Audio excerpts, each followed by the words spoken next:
ഇന്നത്തെ നമ്മുടെ പുതിയൊരു വീഡിയോയിലേക്ക് എല്ലാവർക്കും സ്വാഗതം.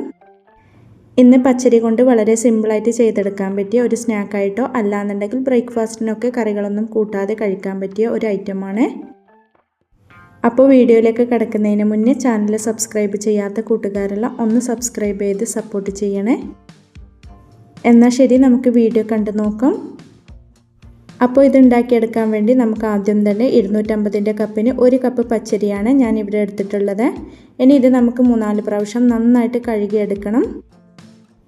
ഇതിപ്പോൾ ഞാൻ നല്ല പോലെ കഴുകിയെടുത്തിട്ടുണ്ട്. ഇനി ഇത് നമുക്കൊരു 3-4 മണിക്കൂർ കുതിർത്തെടുക്കണം. അങ്ങനെ ഇപ്പോൾ ഇതാ പച്ചരി കുതിരാൻ വെച്ചിട്ട് 4 മണിക്കൂറായിട്ടുണ്ട്. ഇനി ഇതിൻ്റെ വെള്ളം നമുക്ക് മൊത്തം കളഞ്ഞെടുക്കണം. ഒരു അരിപ്പയിലൂടെ മൊത്തം കളഞ്ഞെടുത്താൽ മതിയേ. ഇതിപ്പോൾ ഞാൻ വെള്ളം മൊത്തം കളഞ്ഞെടുത്തിട്ടുണ്ട്. ഇനി ഇത് നമുക്ക് ജാറിലേക്ക് അങ്ങ് മാറ്റി കൊടുക്കും. ഇതിപ്പോൾ ഞാൻ ജാറിലേക്ക് അങ്ങ് മാറ്റി കൊടുക്കുന്നുണ്ട്. ഇനി നമുക്കിതിലേക്ക് 1/2 ടീസ്പൂൺ ഉപ്പ്, പിന്നെ ഇതിലേക്ക് വളരെ കുറച്ച് മാത്രം വെള്ളം ചേർത്ത് കൊടുത്തിട്ട് അരച്ചെടുക്കണം. ഞാനിപ്പോൾ ഇവിടെ 1/4 കപ്പ് വെള്ളം മാത്രമേ ഒഴിച്ചു കൊടുത്തിട്ടുള്ളൂ. പരമാവധി വെള്ളം കുറച്ചിട്ട് വേണം അരച്ചെടുക്കാൻ വേണ്ടിയേ. വെള്ളം കൂടിപ്പോയാൽ നമുക്കിത് ശരിയായി കിട്ടൂല. അതുകൊണ്ട് വളരെ കുറച്ച് മാത്രം വെള്ളം ചേർത്തിട്ട് അരച്ചെടുക്കണം. അങ്ങനെ ഇതിപ്പോൾ ഞാൻ നല്ല പോലെ അരച്ചെടുത്തിട്ടുണ്ട്. ഇനി നമുക്കിതിലേക്ക് 3 മീഡിയം സൈസിലുള്ള ഉരുളക്കിഴങ്ങ് ഉപ്പും മഞ്ഞൾപ്പൊടിയും ചേർത്ത് വേവിച്ചത് ചൂടാറിയതിന് ശേഷം തൊലി മാറ്റിയിട്ട് ചെറുതായിട്ടൊന്ന് ഉടച്ചിട്ടാണ് ചേർത്ത് കൊടുക്കുന്നത്. ഇനി ഇത് നമുക്ക് വീണ്ടും നല്ല പോലെ ഒന്ന് അരച്ചെടുക്കണം. ഇതാ ഈ ഒരു കട്ടിയിൽ വേണം അരച്ചെടുക്കാൻ വേണ്ടിയേ. ഇനി നമുക്കിതിലേക്ക് ഒരു പച്ചമുളക് കട്ട് ചെയ്തത് ഇട്ട് കൊടുക്കാം. കൂടെ കുറച്ച് മല്ലിയില കട്ട് ചെയ്തത്, കുറച്ച് കറിവേപ്പില കട്ട് ചെയ്തത്, 1/2 ടീസ്പൂൺ ചെറിയ ജീരകം, 1/2 ടീസ്പൂൺ ചില്ലി ഫ്ലേക്സും കൂടെ ചേർത്ത് കൊടുത്തിട്ട് നല്ല പോലെ ഒന്ന് മിക്സ് ചെയ്ത് കൊടുക്കണം.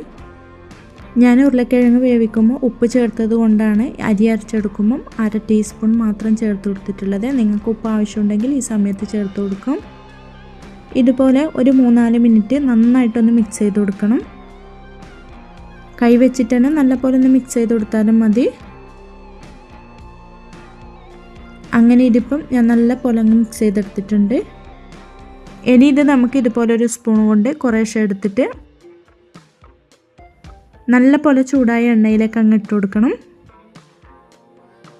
അരച്ചെടുക്കുന്ന സമയത്ത് വെള്ളം കൂടി പോകാൻ പാടില്ല. ഈ ഒരു കട്ടിക്ക് തന്നെ അരച്ചെടുക്കണം.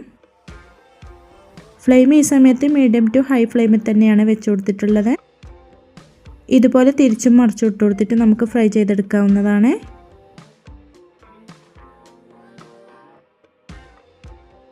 ഫ്ലെയിം ഒരുപാട് കുറച്ച് വെച്ച് കൊടുക്കണ്ട, മീഡിയം ടു ഹൈ ഫ്ലെയിമിൽ തന്നെ വെച്ച് കൊടുത്തിട്ട് ഇതുപോലെ ഫ്രൈ ചെയ്തെടുക്കണം. ഇതുപോലെ 2 സൈഡും ഫ്രൈ ചെയ്തെടുത്തതിന് ശേഷം ഈ ഒരു കളറാകുമ്പോൾ നമുക്ക് എണ്ണയിൽ നിന്ന് അങ്ങ് കോരി മാറ്റാവുന്നതാണ്.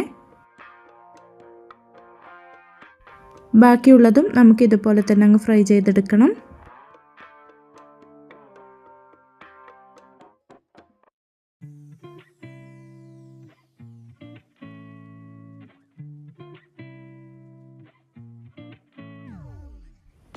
അങ്ങനെ ഇതിപ്പം എല്ലാതും ഞാൻ ഇതുപോലെ തന്നെ അങ്ങ് ഫ്രൈ ചെയ്തെടുത്തിട്ടുണ്ട്. പച്ചരിയും ഉരുളക്കിഴങ്ങും വെച്ചിട്ട് നല്ല ടേസ്റ്റി ആയിട്ട് ഉണ്ടാക്കിയെടുക്കാൻ പറ്റിയ ഒരു ഐറ്റമാണിത്. പുറം ഭാഗം നല്ല ക്രിസ്പി ആയിട്ടും ഉൾഭാഗം നല്ല സോഫ്റ്റും ആയിട്ടാണ് നമുക്കിത് കിട്ടുന്നത്. കറികളൊന്നും കൂട്ടാതെ തന്നെ നമുക്ക് ബ്രേക്ക്ഫാസ്റ്റിനൊക്കെ ഉണ്ടാക്കിയെടുക്കാൻ പറ്റിയ നല്ല ടേസ്റ്റി ആയിട്ടുള്ള ഒരു ഐറ്റമാണ്. അപ്പോൾ എല്ലാവരും ഇതുപോലെ ഒന്ന് ട്രൈ ചെയ്ത് നോക്കാനും വീഡിയോ ഇഷ്ടപ്പെടുവാണെങ്കിൽ മറക്കാതെ തന്നെ ഒന്ന് ലൈക്ക് ചെയ്ത് സബ്സ്ക്രൈബ് ചെയ്ത് സപ്പോർട്ട് ചെയ്യാനും മറക്കല്ലേ. ഇൻഷാ അല്ലാഹ് അടുത്തൊരു പുതിയ വീഡിയോ ആയിട്ട് നമുക്ക് വീണ്ടും കാണാം. Thank you for watching.